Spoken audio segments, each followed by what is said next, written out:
And I'd just like to say a very good afternoon to you from me, Alex Nyman, here with my program called Insights. I'm just going to pump the volume up a little bit on my microphone. That's better. I can hear myself properly now. Good, excellent. So yes, here I am, Insights, an hour of jazz and related music for you for the next hour till 1 o'clock, and I hope you're going to stay with me. I've got lots of really interesting music this week with a lot of sorry, I've just there we go. Okay, fine. This is one of those just having to get things loaded up. There we go. That's all cool. And I'm just going to bring the volume up on that a little bit as well. Alex, you're so underprepared. It's like a diamond. That's better. Precious thing. Mike will have my guts for garters if he hears this. I hope he's not listening. He's in the office at the moment. I'm sure he's not listening. He'll be fine. Al Jarreau, we're in this love together.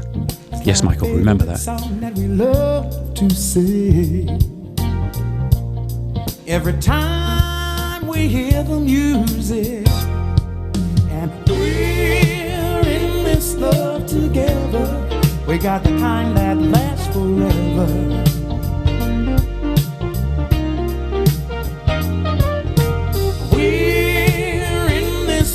Together, and like berries on the vine, it gets sweeter all the time.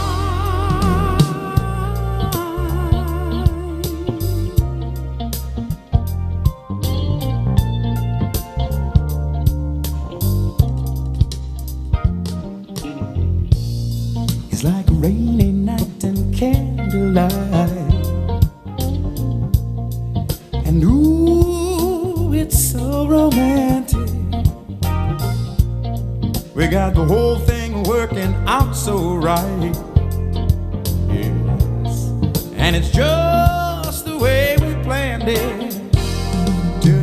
We're in this love together.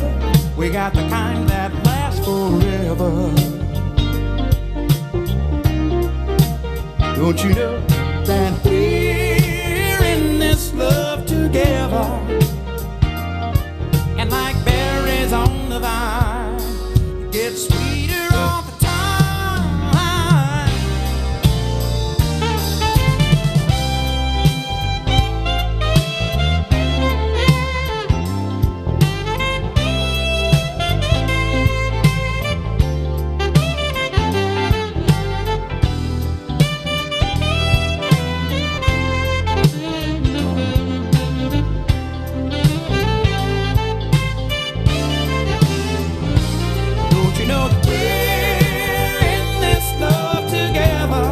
We got the kind that lasts forever.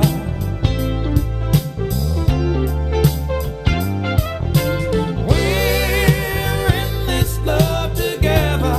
We got a kind that will last forever and evermore.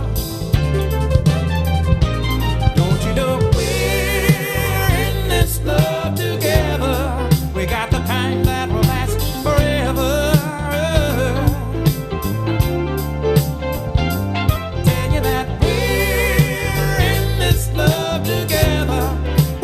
Find that love has opened up the door. Hey, hey, yeah. Don't you know that we're in this love together? We got the kind that brings to mind a favorite song. Let me say that we're in this love together. We got the kind that lingers all night long.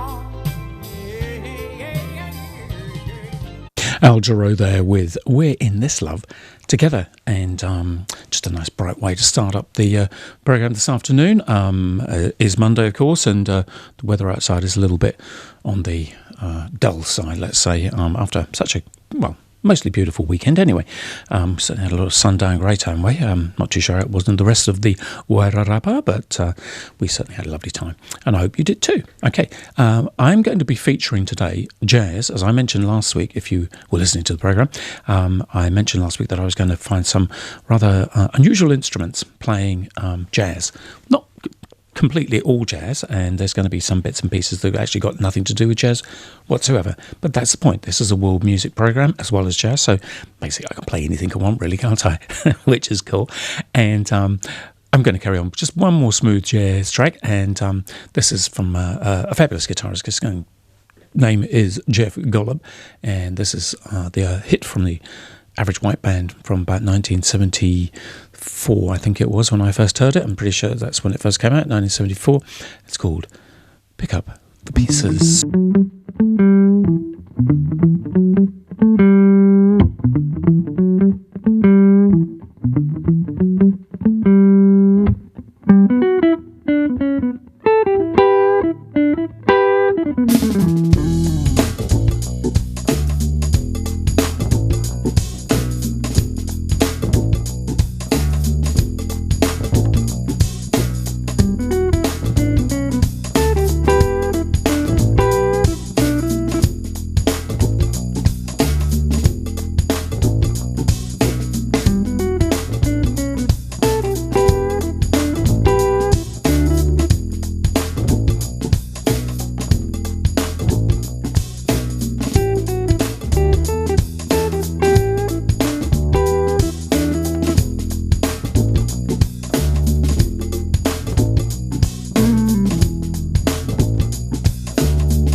Jeff Golub there with Pick Up the Pieces, and the old Average White Band number, as I mentioned at the beginning.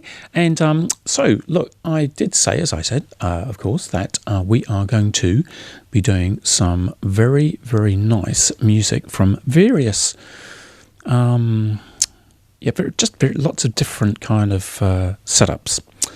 And I thought it might be interesting. So what I'm going to have to do is go to YouTube, because there's a lot of music on there that doesn't get presented on other platforms, if you will. And the first one that I'm going to go to is not an unusual instrument as such, because it's something that we're probably all very used to hearing. And it's the voice, the human voice, but it depends how you use the human voice, if you know what I mean. It can be different. It can be used in lots of traditional sort of ways.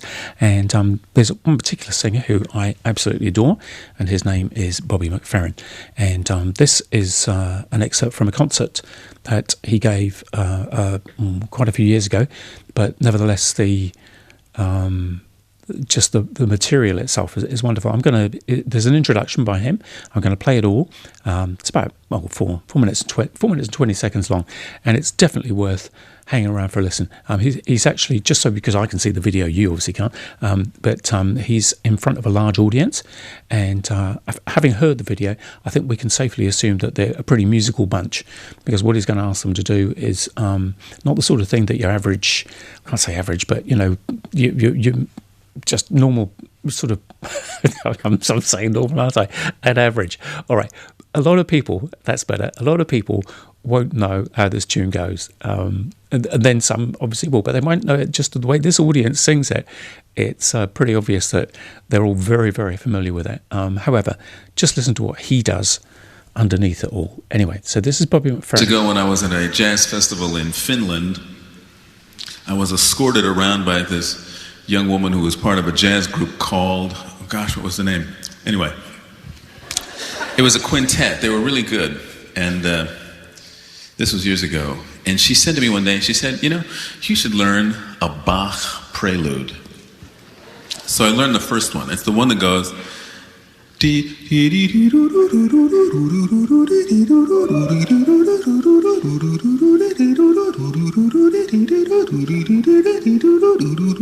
It's that one. Okay. Wait. Okay.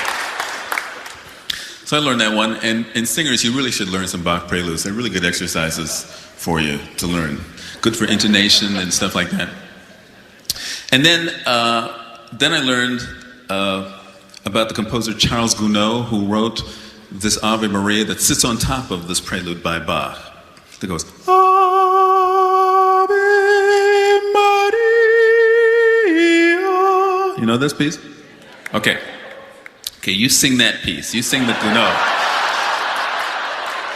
I'll sing the Bach, you sing the Gounod. Now, if you know the Gounod well, sing it out. And then you can act sort of like section leaders for the people around you. You know how it is, there's some people in chorus who read better than others who don't read as well. So you're like one of the persons that doesn't read as well as somebody else, and they're like, they got it, and you're like split second behind them.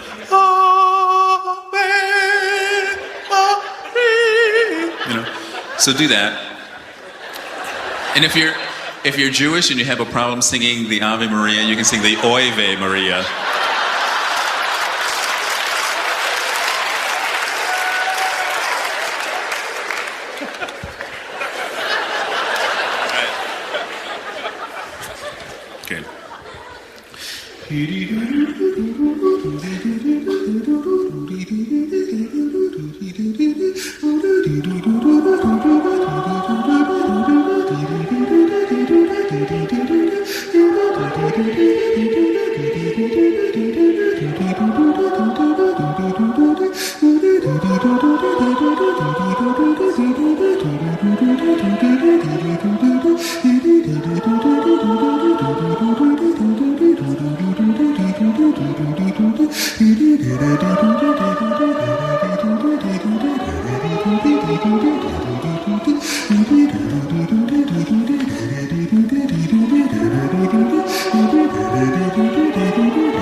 Wasn't that terrific?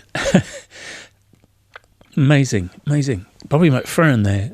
That's just such a difficult thing to do, what he was doing. And he makes it sound so easy, but it's very complex, and you've got to have a fantastic sense of pitch and intonation, which obviously he very much does. And I think that's just a perfect way to start off. As I said, it's not an unusual instrument because it's a voice that everybody has a voice to a certain extent. It's just that, some some are better than others.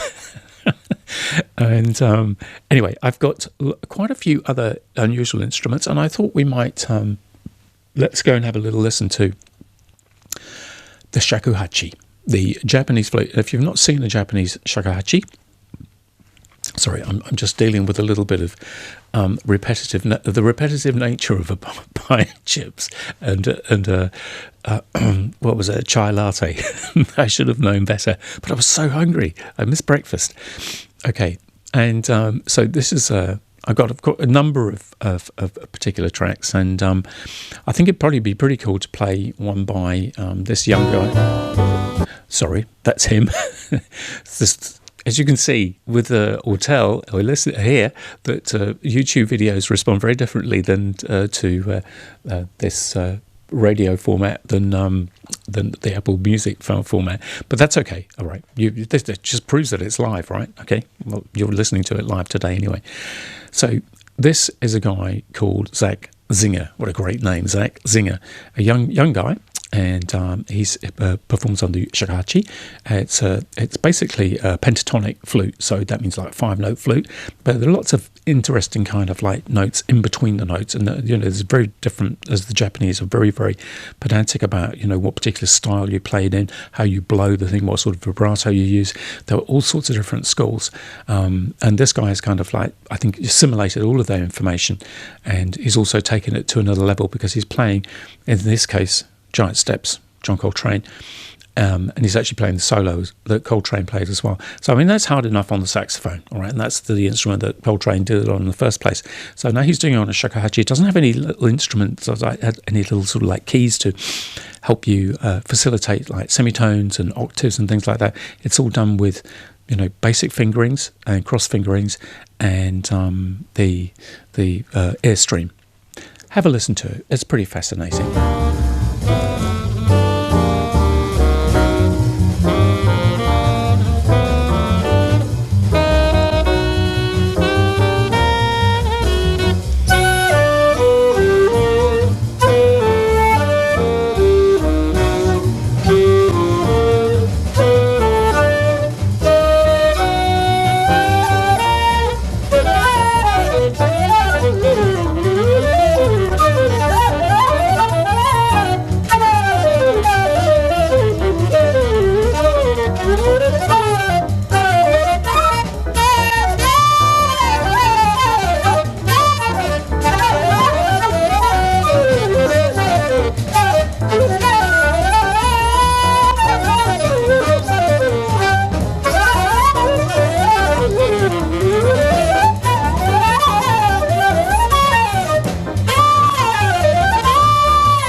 That was quite simply outstanding. That was amazing, and the reason, one of the reasons being, there's the shakuhachi kind of like are in specific keys to a certain extent. So you might be wanting sort of D, sort of a deep pentatonic scale, but the thing is that Giant Steps sort of go through three different very particular sort of tonal centers, and you can't just do it all on one. Even if you could do it on one, you couldn't just do the whole thing on one, because it doesn't facilitate that.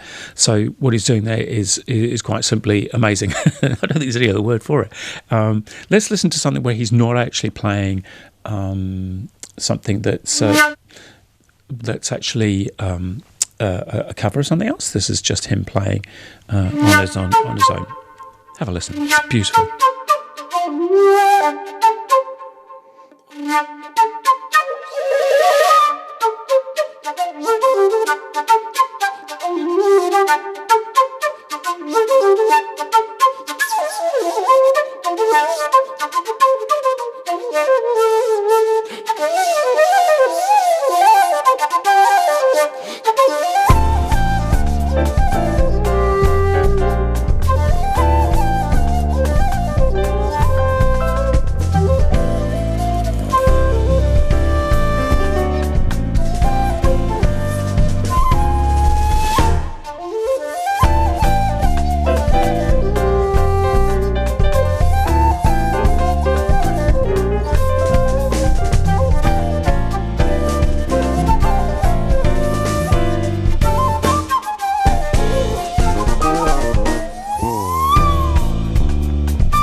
there you have it, Zach Zinger, and that was a number from him called Samba.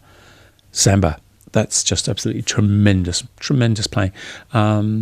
We'll just do one more track from, this is a guy called Hosan Yamamoto, and I'm just sorry, every time I go to one of these tracks, unfortunately they're already kind of light preloaded, so it's very difficult to I have to stop them before they get going, if you know what I mean. Anyway, so aside from the small technical interruptions, this is, as I was about to say, this is recorded in 1969, and it's a Japanese player called Hosan Yamamoto, and it's simply titled Shakuhachi and Bossa Nova. It's the full album. I'm not going to play the full album. I'm just going to play one particular track from it. And just so that I do actually own, I've owned quite a number of shakuhachi, and they are really quite tricky instruments to play. Not least of all because of the method of actually sort of blowing into them. It's not like a conventional sort of horizontal flute, a transverse flute. This is what you play sort of straight, but you still have to, you have to blow over a what's it called? A gotsu. There's a name for it now, and it's just gone out of my head. It's the actual edge that you blow over. Actually has a specific Japanese name, and it will come to me, I'm sure, at some point. And it is very, very tricky to do that, and the vibrato on the shakuhachi is not actually done from like throat vibrato or diaphragm vibrato as we would do like normally on a flute or saxophone or other wind instruments. The actual comes from, the vibrato actually comes from shaking your head from literally from side to side, very quick, and it's just a really beautiful sound. I think it's just amazing, and you heard it done a few times there by Zach. But let's see what Hosan Yamamoto can come up with on his track. This is called the Bossa Nova.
before. And there you can hear a different kind of concept about playing. That was also a very pentatonic based tune, so nowhere near as chromatic as Zach's playing.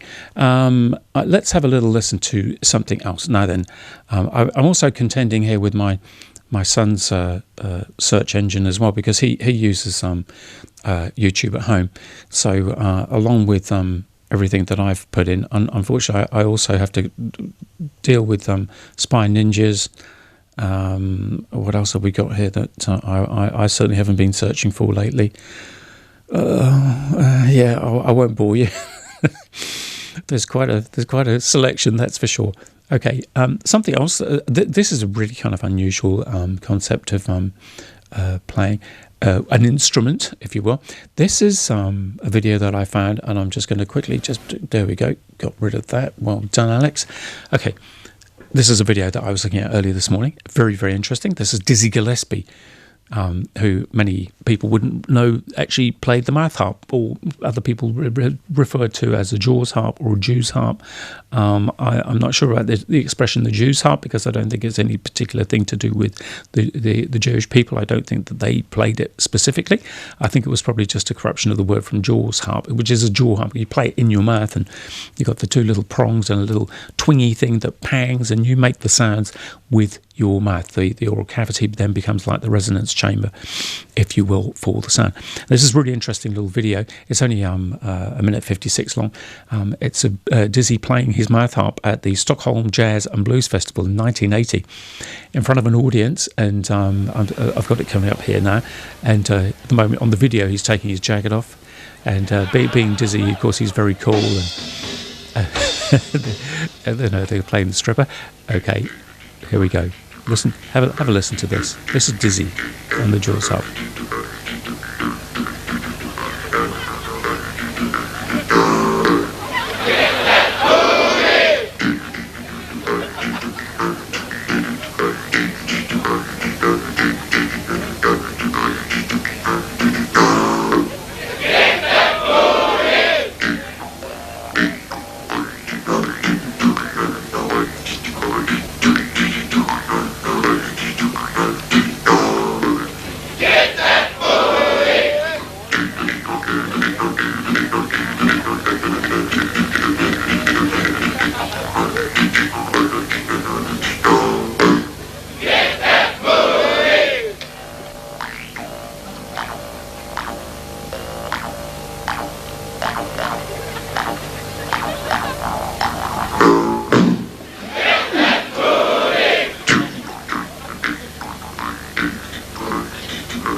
Okay, that was Dizzy.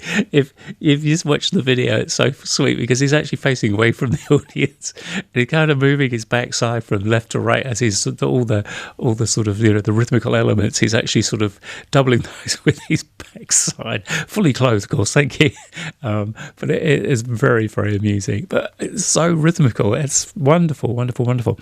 Here's another little track from this guy called Wolf Janscha. And he's also playing the jaw harp, and this is and again I've got to be quick. Oh yeah, let's get that out of the way. Thank you.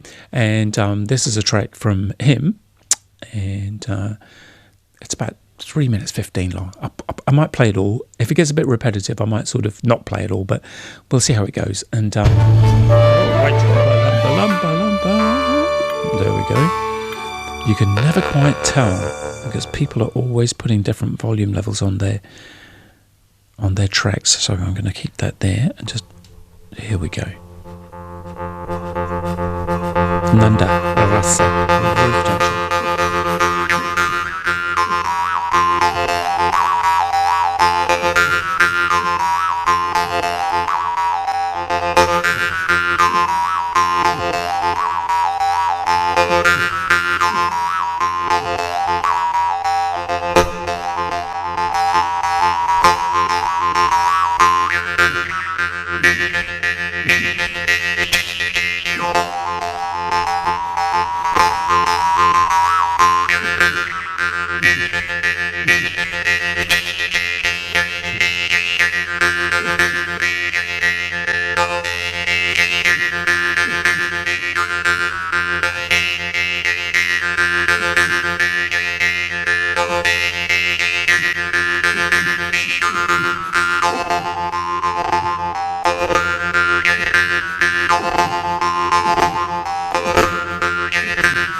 Beautiful. There you have it, Wolf Jantscher.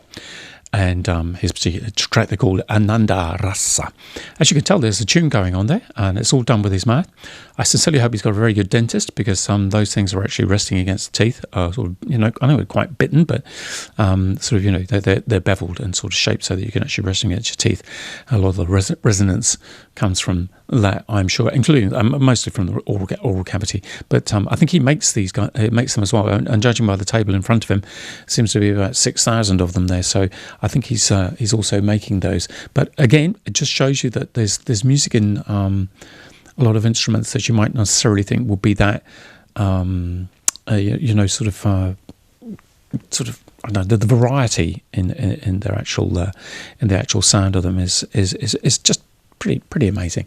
Now then, here's one for you. This you might not be expecting this. This is a lady. And I'm just going to do that little, thank you, Gunhild. This is Gunhild Carling. And she's not only a very, very fine trumpet player, but she also plays the bagpipes. And she is a very eccentric lady. I think you'd agree if you saw her on stage. She certainly doesn't hold back. She's very ebullient, very vivacious, and just a real tour de force when she's on stage. I'm sure she might well be off stage as well. But and she plays pretty mean trombone, apparently, as well. So this is her, Gunhild, playing the bagpipe blues. The bagpipe blues.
Gunhild Carling there with the bagpipe blues.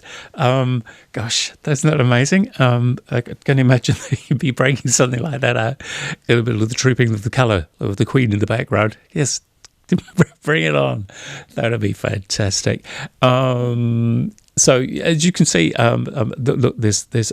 I was going to do don't really want to do the obvious instruments. They're kind of not the instruments like, bass clarinet, contrabass clarinet, and sub-contrabass clarinet, and flutes, and all the other ones.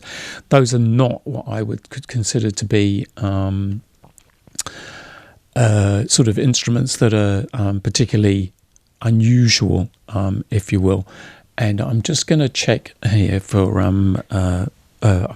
need to, just because I want to check a guy called Benoit Sauvé, who plays the most amazing recorder. I've got him. Here he is, Benoit Sauvé. Now, I think I might have actually done a little bit of... I've played a few of his tracks in the past, way back when. But he is particularly amazing in as much as that what he does play is just like the school recorder. Everyone knows the recorder, right, that we have at school. We only like get some people kicked off with playing wind instruments. I didn't particularly, it wasn't anything I didn't have that, if you will. I started off on oboe, believe it or not. And, but yeah, the recorder wasn't something I particularly enjoyed. But when you hear this guy playing, you have to think, well, it really is pretty quite amazing. So here he is, he's playing with the WDR Big Band, Germany. That's pretty incredible. Have a listen to this. Benoit Sauvé.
Benoit Sauvé there on the, believe it or not, the recorder.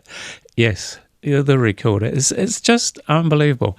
The dexterity and it's just I'm just blown away by that whole thing. I just think it's just incredible what he can do, and it's so delicate as well. And I love the way that he navigates his way through a chart like that, which in itself is very, very difficult, and then just plays everything perfectly. Along with all the other guys. That's a live recording, by the way, and it's just pretty outstanding.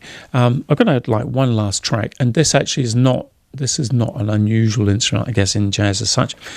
It's just that I wanted to finish off with somebody that was playing, I guess, like an instrument that's not so unusual. The piccolo, I'm talking about the piccolo, flute, which obviously is like, a bit like the recorder and all the other ones, but there's actually fully keyed and everything, so you've got all the access to all the semitones. It's all relatively easily, but it is nevertheless a fairly tricky instrument to play. I own one, and I've done a lot of work on it, and I know for a fact that this guy, Nelson Rangel, is one of the very, very best around, and he has such just the most beautiful sound. It really is cool. Listen to this. This is Nelson Rangel. The track is called The Magician.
And while that's playing in the background, I'm going to say goodbye to you. My time is up, and I do hope you have a wonderful week ahead. I'm going to find some more beautiful music like this for you for next week, with maybe some more unusual instruments and maybe some more usual instruments. In the meantime, have a wonderful week. Hi, JB, all the guys down at JR Orchards. Hope you're having a great day. Sorry, that was my... I don't know what that was. Choked up with emotion. Have a wonderful day, and I'll see you soon. Okay, have a great week ahead. Cheers. Bye for now.